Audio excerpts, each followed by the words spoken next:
Hey everyone, today I'm finally showing off a board I designed, one of my very first PCBs drawn in Easy EDA last year. After a few iterations, this is what it became. Been a blast going from prototyping to fabrication, and now it's actually available for purchase.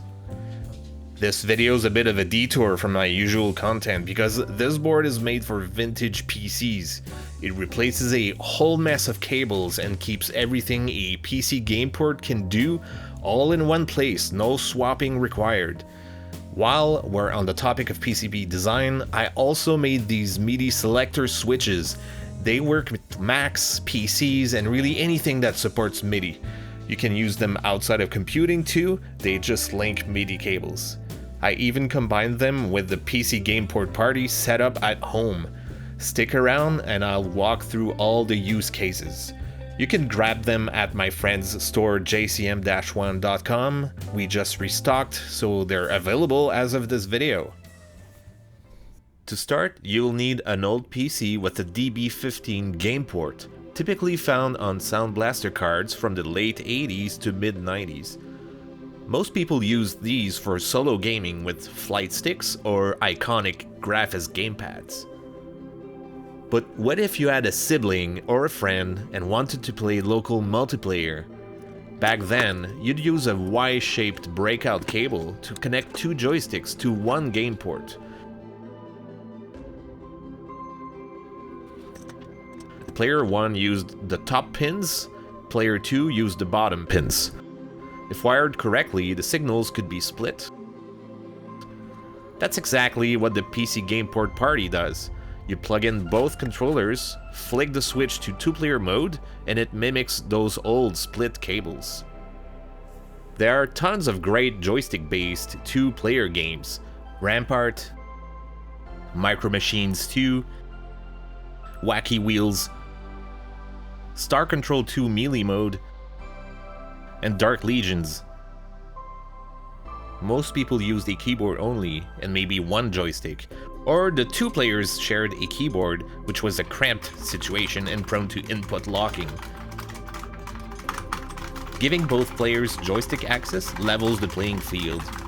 You don't actually want to always split signals. For flight sims, you might want all inputs routed to one joystick, two axes, for buttons, the works. With a flick of the switch, you can do that too. Many MS-DOS and Windows games add proper MIDI soundtracks, not FM synth emulation, but real MIDI routed to external modules like Roland, Yamaha, or Kawai. The standard method used pin 12 on the game port to send MIDI out via a DIN5 cable. My board routes that signal to a dedicated socket so you can connect it to any MIDI gear you've got. Whether it's a vintage module or a modern MT-32 Pi setup, it works. MT-32 Pi on a Pi 02 or Pi 3 Plus can emulate the Roland MT-32 or Sound Canvas SC55 beautifully. Back in the day, people often sacrificed joystick access just to get MIDI music unless they had a complicated cable chain.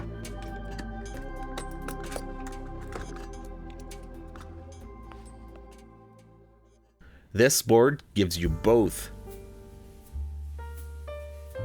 Games like X-Wing, TIE Fighter, Descent, and Zelyard, perfect for Graphics gamepads, all benefit from having joystick and MIDI together. That's the main feature people love about this board. This one's rare, but there's a community around vintage MIDI composition software. MIDI In uses another pin on the DB15 and requires signal isolation with optocouplers handled cleanly in my design. You can use a MIDI keyboard like this Rock Band 3 controller with MIDI Out and compose in MS-DOS Cakewalk 5, Windows 9X Cubase. So where do you get it? Head over to jcm-1.com. In the shop, look for my logo, 1-Bit Fever Dreams. Make sure your sound card's game port supports the features you want. I've linked a detailed blog post in the product description to help you check compatibility. You'll need a DB15 cable, female to male. They're cheap on AliExpress, but quality varies. I had to recrimp a few myself. The one I use now is from a North American vendor, forgot which one, sorry. So what about the MIDI Selector switchboards? If you've got multiple MIDI devices like I do, this board is a lifesaver. I was inspired by folks like LGR and Phil's Computer Lab. I built a DIY breakout board with a chunky switch to control which machine is the MIDI source and which is the destination. That was okay for a while, but it led to designing these proper, simpler PCBs so more people can enjoy them faster. Let's say I start with my PC and play Zelyard through the MT-32.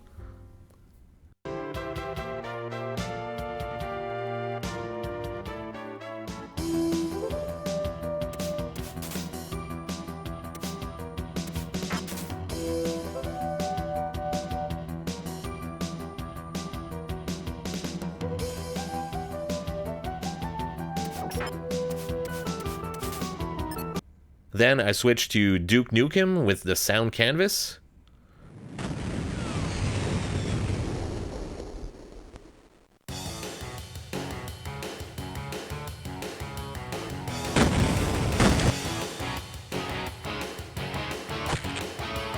Let's rock. Damn, those alien bastards are gonna pay for shooting up my ride. Oh.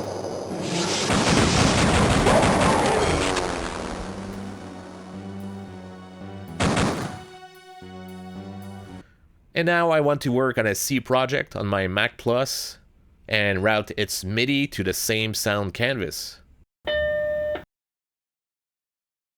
For a simpler setup, there's a 2x2 switchboard. I use one of these to swap between my Rock Band guitar and full-length M audio controller.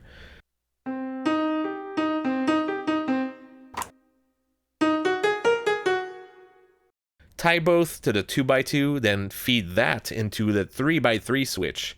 You can build MIDI mazes like this if you want.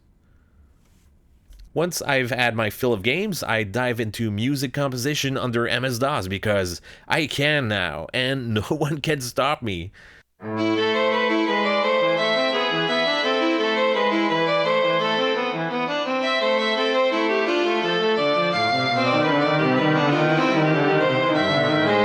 If you think this is a quaint way of doing music, go check out this guy on YouTube. He makes it look so easy, and he makes it look like an e-sport. That's how fast it can be. Fascinating video, I was mesmerized. The PC Gameport Party and MIDI selectors have been in jcm-1.com's store for a year. I've recently put up the PC Gameport Party Gerber files on GitHub to make it completely open source. If you want to fabricate it yourself, have fun. That's it for this video. Drop a comment if you have questions or want to join the PC Gameport Party yourself. Cheers and take care.